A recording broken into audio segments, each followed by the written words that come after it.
What's going on, guys? Welcome back to our channel. Today we're going to be looking at Kelsey's body recomposition and how she went from fat to fit. So for today's video, we're going to do a voiceover of some of the information that might help you guys get a better understanding of my body transformation process and help you to even engage in some of the same practices. So moving right into how we had to determine Kelsey's calorie and her maintenance, we first determined her TDEE, which basically means you have to eat this amount of calories per day to maintain your body weight. We're going to leave the link to a calculator in the description below. So looking at this now, we realize that Kelsey's TDEE was 2,300 calories. And in order to lose about a pound of fat per week, you have to be in a 500 calorie deficit per day because there's 3,500 calories in a pound of fat. So this is what we're going to start with for her, just to, basically kind of get her at an aggressive to a moderately aggressive fat loss phase. So something that we wanted to address is that by no means did I or we think that I was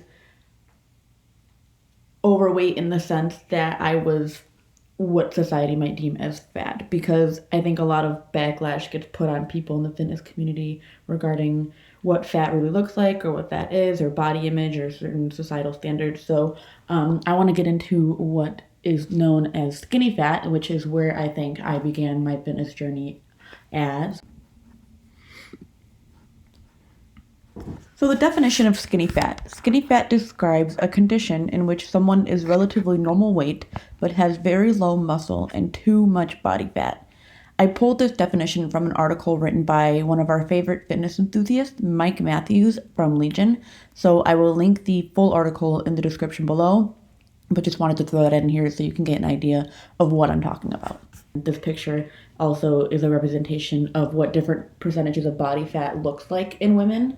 And so it ranges from overweight, obesity, to skinny fat, to fit, to very low body fat percentages.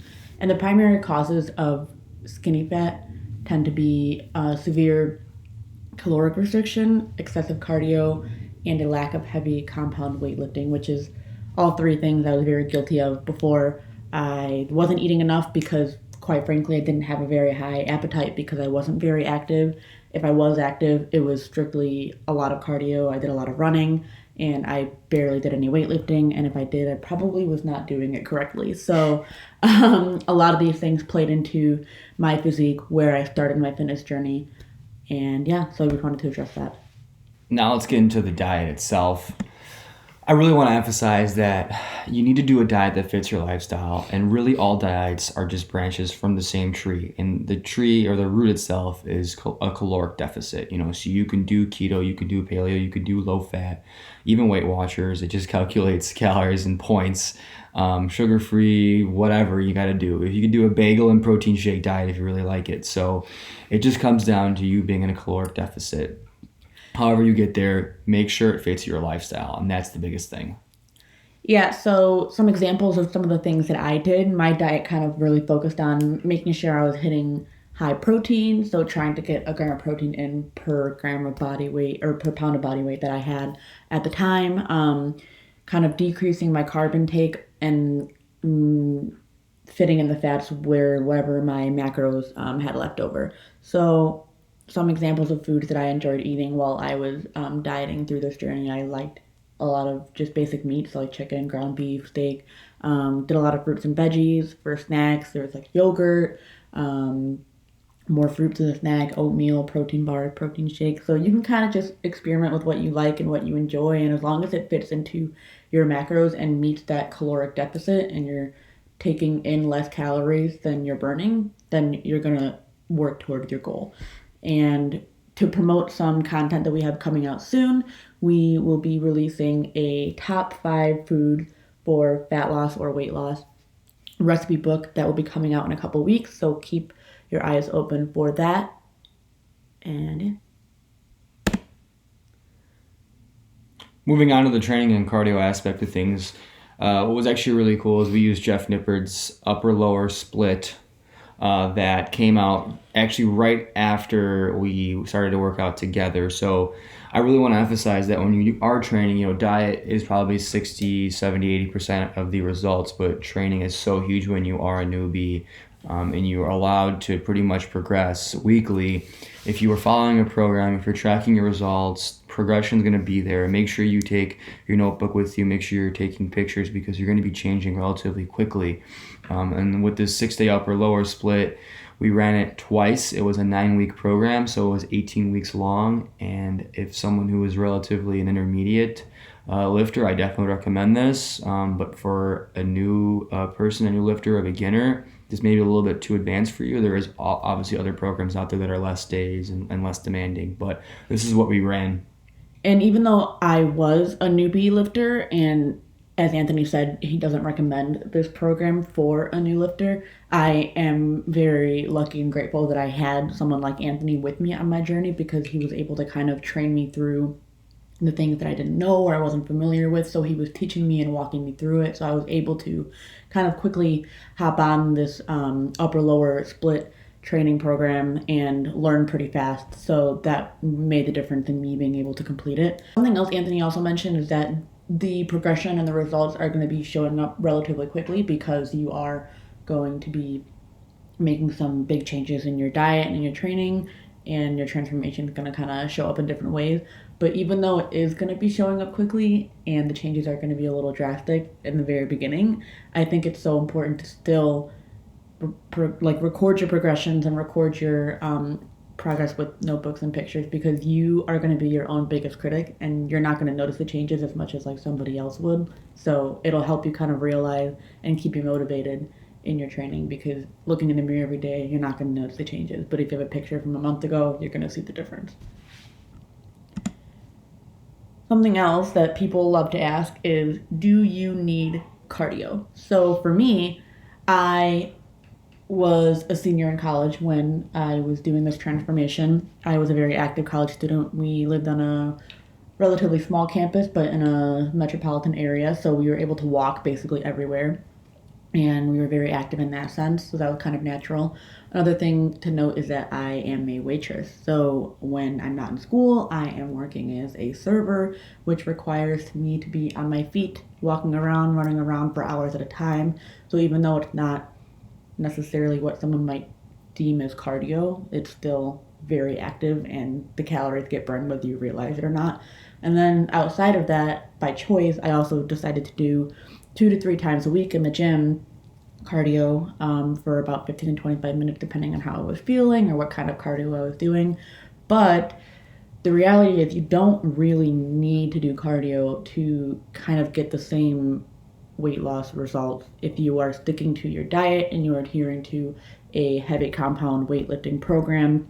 You can achieve the same kind of body recomp as you would if you wanted to include cardio. So it essentially boils down to personal preference, because even if I eliminated my 2 to 3 times a week in the gym, I still would have eventually reached my goal with just my active lifestyle, my diet, and my training regimen. Yeah, and if you do need to add cardio in, the best way to do it is, track your weight for about a week, and if you don't see the scale going down, then you would probably add a small amount, 15 to 20 minutes, maybe 2 sessions a week, because, you don't want to go so hard and so fast so quickly and they have nowhere to go. So it's always best to try to, wreak out as much as you can out of the smallest amount of work that you can, because eventually you're going to be stuck and you're going to have to either, keep pushing, which can only take you so far, or they just go back to maintenance and, let your body relax for a while.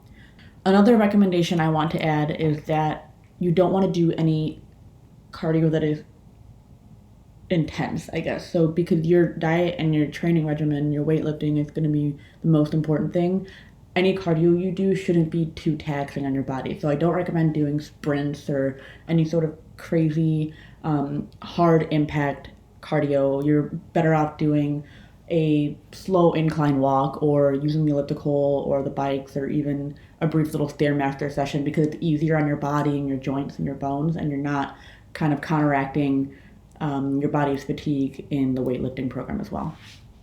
Moving into the results now, Kelsey saw about 5 pounds of weight loss per month, and now this is just an estimate, obviously, just because there's so much that goes into weight loss, water retention, the amount of carbs you have in your system, etc. But over the result of a 120-day fat loss program from April 1st to about July 29th, she saw about 5 pounds of weight loss per month, resulting, in roughly 20 pounds of fat loss total. In that 120 days, we had what she would say 12, in quotation mark, 12 bad days. We had graduation parties. We went to a donut festival and ate all the donuts that we ever really wanted. Bar crawl, cheat meals. We had fraternity and sorority formals as well as Easter. So this goes to show you that there are going to be days. We're humans. We're going to have friends and family that are going to want to go out. We're going to have these events that are going to probably take us out of our comfort zone or get us out of our groove. But in reality, you're still going to be able to wreak out 90% of what you're doing if you just stay consistent. She obviously didn't track her calories at a donut festival or when we went out and had cheat meals, but she stayed consistent with it for 90% of the other days. Yeah, so I think that's important for people to recognize, because I think people tend to get very hard on themselves when it comes to having bad days, quote unquote, or cheat days. It's normal. You're a human, like Anthony said, and you should be allowed to enjoy yourself while still being able to achieve the results that you're looking for. And another thing is, if you do have what you want to call a bad day, the next day, the best thing that you can do for yourself is just jump right back on your regimen. Don't make any drastic changes. Don't do any sort of drastic fasting. The best thing you could do is continue counting your calories, continue eating the healthy meals that follow your diet and your caloric deficit, and just continue as if the bad day didn't even happen. So to get into some before and after pictures, I wanted to give you guys a little visual of where I started and where I ended. So on the right are the pictures of me at 165 pounds, and on the left are the transformation pictures of me at 145 pounds. And so this is a back view. I have a view from the front. And then we have a view from the side. So you can kind of get an idea of what that transformation looks like and make the correlation to what I was talking about earlier with what skinny fat is. As you can see on the right pictures, I wasn't necessarily fat or overly overweight, or however you want to quantify it. I was relatively small. I was skinny, but I just had no muscle or little to no muscle and an excessive amount of body fat on me, specifically in my midsection and my arms. And so you can see the difference in those areas on the pictures in the left. I think the biggest thing that I want to iterate looking at this picture is, Kelsey was squatting, deadlifting, bench pressing as heavy as she possibly could in a 6 to 8 rep range, and she didn't get yoked. She didn't get excessively bulky. She leaned down, added a little bit of muscle, and obviously it looks fantastic. So don't be so terrified to hit the big weights. Yeah, no, I mean, you can definitely see some muscle definition there, but by no means is it like I'm jacked standing next to Anthony with my 20-inch arms, So just don't be scared to get in the weight room, lift some weights, and make some changes in your life. So thanks for watching, guys. We hope you learned something that you're able to apply to your own life or even share with your friends. Don't forget to hit the subscribe button as well as the bell to get notifications for all these videos that come every Monday. See you next time.